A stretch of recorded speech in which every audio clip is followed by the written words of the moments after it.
Bienvenidos mis hermanos y amigos a su canal de YouTube, Iglesia Cristiana Emanuel, Dios con nosotros y Dios con ustedes.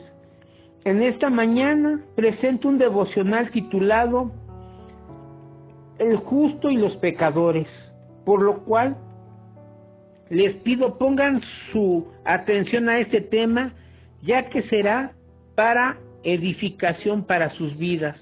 Vamos a dar inicio. Dice el Salmo número 1, versículo 1, Bienaventurado el varón que no anduvo en consejo de malos, ni estuvo en camino de pecadores, ni en silla de escarnecedores se ha sentado. Para entender este mensaje, este versículo nos define la bendición como la condición de un hombre que elige activamente no seguir los caminos de los malvados. Es decir, que no se involucra en los consejos de los impíos y no se detiene en los caminos del pecado y no se sienta en compañía de los escarnecedores. Esto implica tomar decisiones conscientes para evitar la influencia negativa de quienes se oponen a Dios y vivir en santidad y rectitud. Analicemos este versículo 1 y lo quiero dividir en 4 partes. La primera parte es bienaventurado el varón. Comienza estableciendo una clara diferencia entre la vida de los justos y de los impíos, indicando que la verdadera prosperidad no es material, sino espiritual.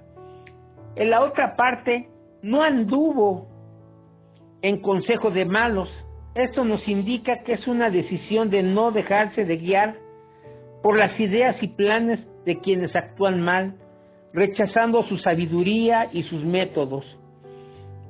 El otro punto es, ni se detuvo en el camino de los pecadores, no se queda en los senderos de aquellos que viven en el pecado o en la inmoralidad, sino que se aleja de ellos. Y el otro punto, que es el último, ni se sentó en silla de pecadores. Significa que no busca su disfrute ni su placer en compañía de los que se burlan del sagrado o de las cosas de Dios. En base a estos, hermanos, debemos de entender o comprender que Dios quiere que nosotros tengamos una vida recta, una vida agarrada de su mano. Vamos a aplicar este versículo en nuestra vida actual, en nuestra vida cotidiana, y lo quiero comprender con estos puntos que he comprendido que necesitamos aplicarlo en nuestras vidas. El primer punto es discernimiento y compromiso. El discernimiento y compromiso es, el versículo exige al creyente la capacidad de discernir, distinguir entre los caminos de Dios y los del mundo, y un compromiso firme para alejarse de los que es contrario a la voluntad divina. Otro punto es una vida de separación. Implica una separación activa del mal y de la influencia de los malvados en lugar de simplemente evitarlo. Otro punto es comienzo de una vida en santidad. Este versículo marca el inicio de una vida recta que luego se describe en el resto del Salmo como un árbol fuerte y fructífero plantado junto a las aguas. Esto nos define o nos dice que en la ley de Jehová está su delicia y en su ley debemos de meditar de día y de noche. Y nosotros, sus creyentes o sus seguidores en Cristo, debemos de seguir meditando esta palabra para entender lo que Dios quiere con nosotros.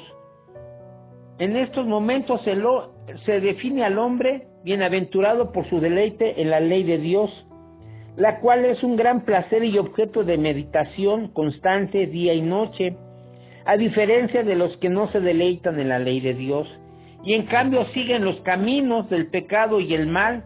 El hombre justo encuentra su gozo en la palabra de Dios, meditándola, aplicándole sus enseñanzas a su vida diaria. La ley del Señor, como fuente de deleite, nos dice que debemos de ser apasionados por la palabra. El deleite en la ley de Dios es como una inclinación profunda o un deseo de corazón hacia la palabra de Dios. No se trata de un simple asentamiento, sino de un afecto genuino y profundo que se dobla hacia Dios y su revelación. Otro punto también es la fuente de felicidad, que en base a la ley Dios nos lo da. Para el hombre bienaventurado, la ley de Dios no es una carga o una lista de reglas, sino la fuente de su verdadera felicidad a través de la gracia de Jesús. Esta obediencia se convierte en una expresión de gratitud a Dios. Meditar de día y de noche. También nosotros debemos de meditar de día y de noche esta palabra. ¿Por qué? Porque es un proceso continuo que nosotros debemos de tener día con día.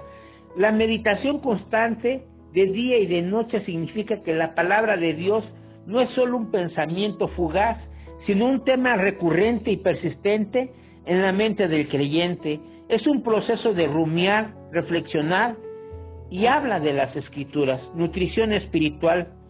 Al meditar en la ley de Dios, el creyente nutre su vida espiritual. Este proceso es comparado con regar una semilla, lo que permite que los frutos de la gracia florezcan en su vida.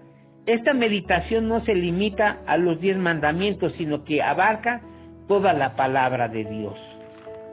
Hermanos, esto es lo que el Señor nos muestra para que nosotros podamos ser justos y no caminar bajo los caminos de los pecadores.